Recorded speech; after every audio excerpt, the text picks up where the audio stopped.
Circle like Pangabral. So ito nga. Lumayan na integration. 1, 2, 3, 4, 5.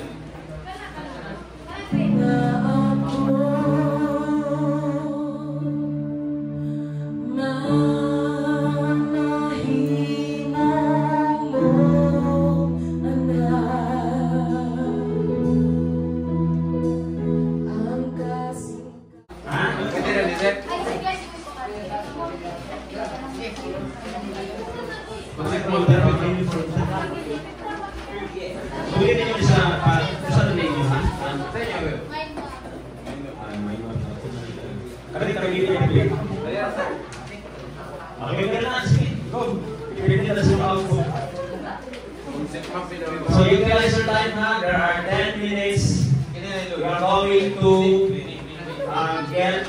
make your output.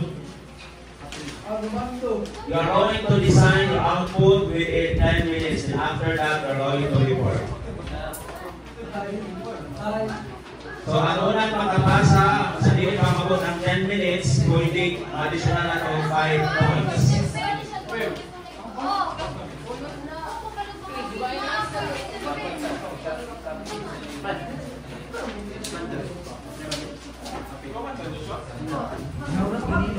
Okay, if you want scotch tape, pwede lang inyong i-paste, ipapilit ang inyong mga graphic organizer, pwede lang.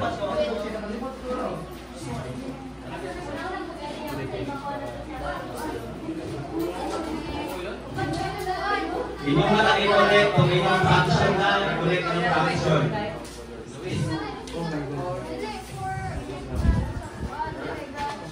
So yung cultural transmission, mind out na, no? So ang mind out na, i-center yung i-center ng cultural transmission.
Circle like Pangabral.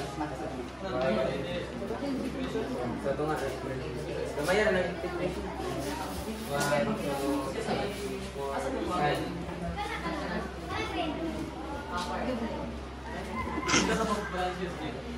5.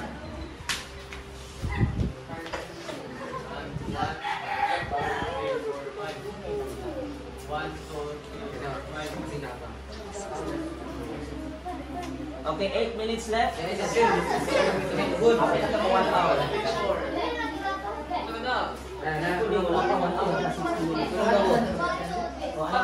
Kana ko ba makansel ana i-replay sa inyo para madali mo.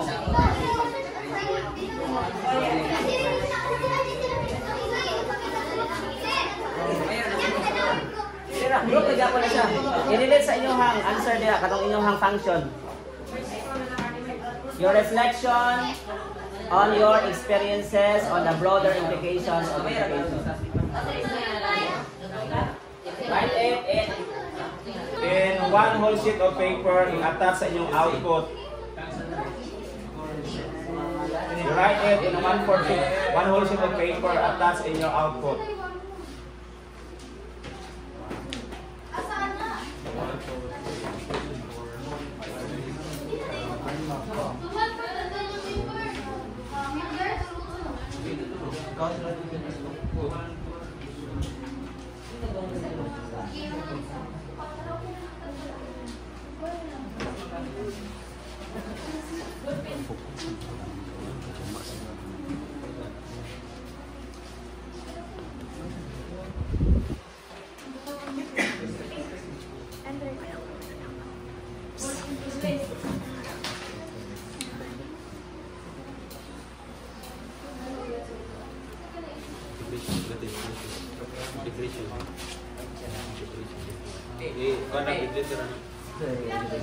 Kameraman.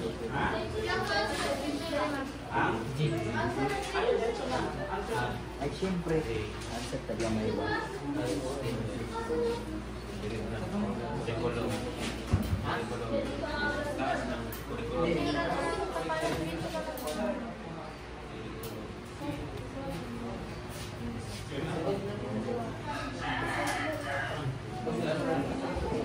Remember, your performance task is at the same time that is your quizzes or assessment. Kung saan nyo nakuha sa inyong performance task, that would be your record in your assessment. Sir, makapasang sa'yo na yun. May additional 5 points kung wala pa naabot ang 10 minutes.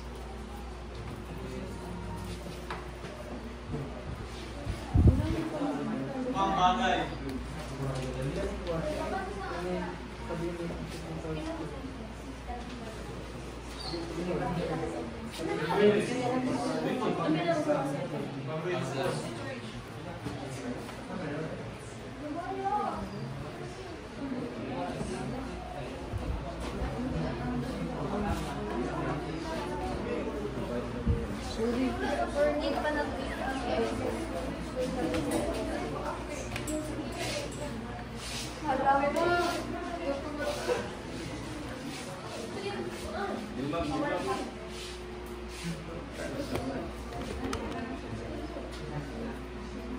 I-post naman, i-post. Ano sa lalong na?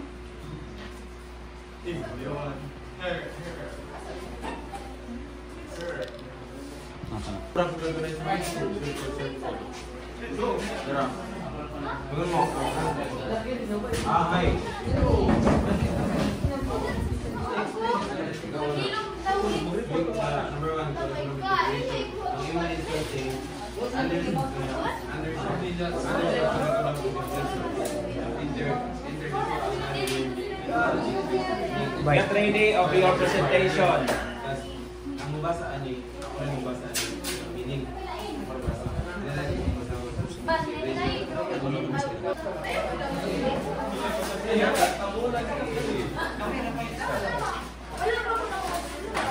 So we have group 1, group 2. Where is group 3 and group 4?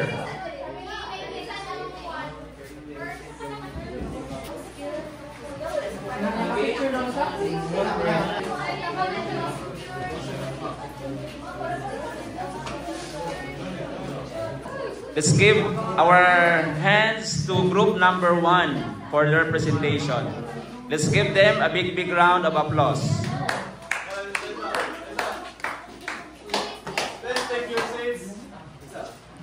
Okay, the rest. Okay, group 1 will be observed by group 2. Then group 2 will be observed by group 3. Then group 3 will be observed by group 4. And group 5 will be observed by group 1. Okay? So let's start our presentation. Start. Let's give them a big round of applause for group number 1.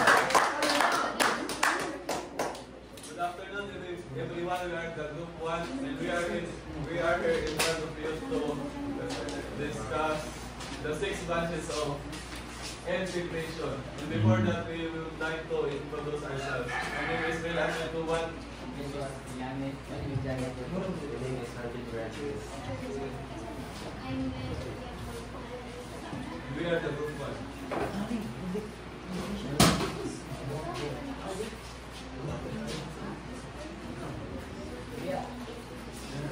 There are the 6 types of integration. There are 6 types of integration. We have curriculum integration, technology integration, unity integration, student support integration, assessment, and cultural integration. Very good. Under our curriculum integration, interdisciplinary learning, project-based learning, and career-based learning. Interdisciplinary learning are combining different subject areas to create a more holistic learning experience. For example, studying historical the lens of literature or using math to solve problems in science. Project-based learning are integrating different subjects and skills to single intended real-world practice. Career-based learning are encouraging students to ask questions, explore topics, and make connections across disciplines. We are the under of the following. First, digital learning platforms. Using online platforms for learning, virtual classrooms, blogging, exercises by the system of. Second, educational apps. Integrating mobile apps with learning, such as language learning apps, math games, or educational videos. Third, assisted technology.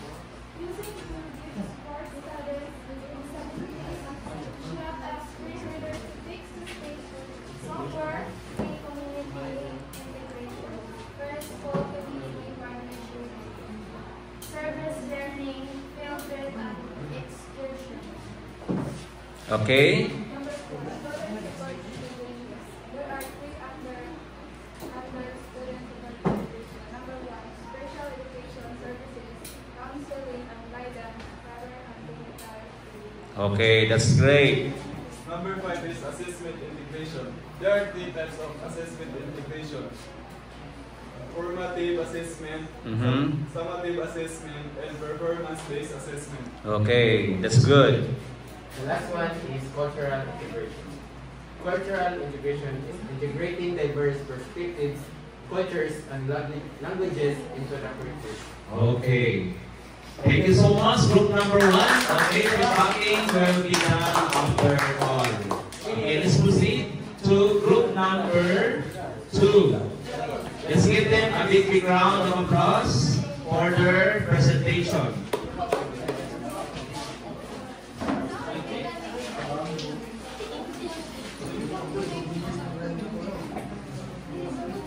Thanks for watching. Comment, like, and share.